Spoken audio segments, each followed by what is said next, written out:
ನಮಸ್ತೆ ಅಣ್ಣ, ನನ್ನ ಹೆಸರು ಸಂತೋಷ್ ಕುಮಾರ್ ಅಂತ. ವೆಲ್ಕಮ್ ಸೀಡ್ಸಿಂದ ಬಂದಿದ್ದೀವಿ. ವೆಲ್ಕಮ್ ಸೀಡ್ಸ್ ಅಂತ 210 ಹಾಕಿದ್ದೀರಾ. ನಿಮ್ಮ ಅಭಿಪ್ರಾಯ ಏನು ಹೇಳ್ತೀರಾ? ನಿಮ್ಮ ಹೆಸರು ಹೇಳಿ. ನಮ್ಮದು ಗುಂಡಮಗೆರೆ, ದೊಡ್ಡಬಳ್ಳಾಪುರ ತಾಲೂಕು. ಓಕೆ. ನರ್ಸರಿನೂ ಇದೆ, ನರ್ಸಿ ಇದೆ. ಮೊನ್ನೆ ವರ್ಷನೂ ಹಾಕಿದ್ವಿ, ಈ ಸರಿನೂ ಹಾಕಿದ್ವಿ. ಈಗ ರನ್ ಇದೆ. ಈಗ ಯಾವ್ದು ಹಾಕಿರೋ? ಯಾವ ನಮ್ದು ಕುಕುಂಬರ್ ವೆಲ್ಕಮ್ದು 210 ಅಂತ. ವೆಲ್ಕಮ್ದು 210 ಹಾಕಿದ್ವಿ. ಇದು ಅನಿಸಿಕೆ ಹಂಗೆ ಹೇಳಿ ನಿಮ್ದು ತಳಿ ಬಗ್ಗೆ. ಈ ತಳಿ ಚೆನ್ನಾಗಿದೆ. ಫ್ರೂಟ್ ಲೆಂತ್ ಆಗಲಿ, ತೂಕ ಆಗಲಿ, ಒಂದು ದಿವಸ ಲೇಟ್ ಆದರೂ ಪರವಾಗಿಲ್ಲ. ಚೆನ್ನಾಗಿ ಓವರ್ ಸೈಜ್ ಆಗೋದಿಲ್ಲ, ಬೆಂಡ್ ಬರೋದಿಲ್ಲ. ಮತ್ತೆ ಇದರ ವಿಶೇಷತೆ ಏನು ಅಂದರೆ ಎಲೆಗೂ ಪೀಚೆ ಇರ್ತೈತೆ. ಎಲೆ ಹತ್ರನೂ ಪೀಚೆ ಇರ್ತೈತೆ. ಗೆಣ್ಣು ಎಲೆ ಹತ್ರನೂ ಪೀಚೆ ಇರ್ತೈತೆ. ಯಾವುದಕ್ಕೂ ಮಿಸ್ ಇಲ್ಲ. ಗ್ರೀನಿಶ್ ಹೆಂಗಿದೆ? ಗ್ರೀನಿಶ್ ಪರವಾಗಿಲ್ಲ. ಕಂಪ್ನಿಗಳಿಗೆಲ್ಲ ಚೆನ್ನಾಗಿ, ಕಂಪ್ನಿಗೆ ಸಿಸಿಗಳಿಗೆಲ್ಲ ರನ್ ಆಗ್ತಾ ಇದೆ.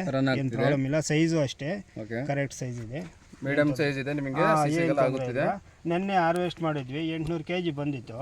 800 kgಗೆಲ್ಲ ಬೆಂಡು ಮತ್ತೆ ಇದು ರಿಜೆಕ್ಷನ್ ಒಂದು 5 kg ಸಿಕ್ತು ಅಷ್ಟೇ. ಎಷ್ಟು ಕೆಜಿಗೆ? 800 kgಗೆ. ಇವಾಗ ಎಷ್ಟನೇ ಕಟಿಂಗ್ ಮಾಡ್ತಿದ್ರಿ? ಇದು 7ನೇ ಕಟಿಂಗ್. ಇವತ್ತು ಇದು 7ನೇ ಕಟಿಂಗು. ಅಲ್ಲಿಗೆ ಎಷ್ಟು ಬಂದಿದೆ ಇವಾಗ ಇಳುವರಿ ನಿಮಗೆ? ಪರವಾಗಿಲ್ಲ. ಈ ಸರಿ ಸ್ವಲ್ಪ ಮಳೆಯಿಂದ ಫಸ್ಟ್ ಸಸಿ ಸ್ವಲ್ಪ ಹೋಯ್ತು. ಇರೆಗ್ಯುಲರು ಮತ್ತೆ ಹಾಕಿದ್ದಕ್ಕೆ 800 kg ಆ ಥರ ಬರ್ತಾ ಇದೆ.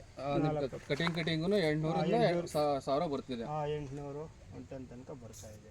ಸರಿ, ನೀವು ನಿಮ್ಮ ಅನಿಸಿಕೆ ಹಂಚ್ಕೊಂಡಿದ್ದಕ್ಕೆ ಧನ್ಯವಾದಗಳು.